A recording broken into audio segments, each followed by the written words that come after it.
میں نے قرآن کریم فرقان حمید میں پڑھا، اللہ تبارک و تعالیٰ فرماتا ہے کہ مومن اور مسلمان کس کی رضا چاہتے ہیں؟ اللہ تبارک و تعالیٰ کی۔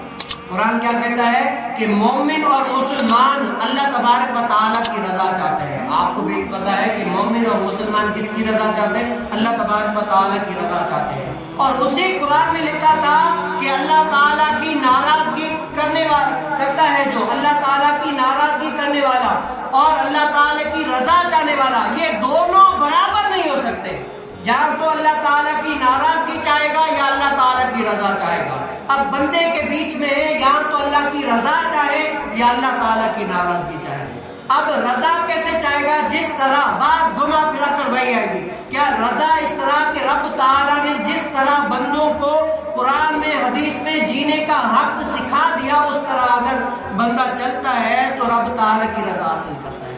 اگر رب تعالیٰ کے حکموں کو توڑتا ہے، رب تعالیٰ نے جس طرح فرمایا اس طرح نہیں کرتا، تو یہ کیا رب تعالیٰ کی ناراضگی والے کام کرتا ہے، یہ رب تعالیٰ کی رضا نہیں چاہتا۔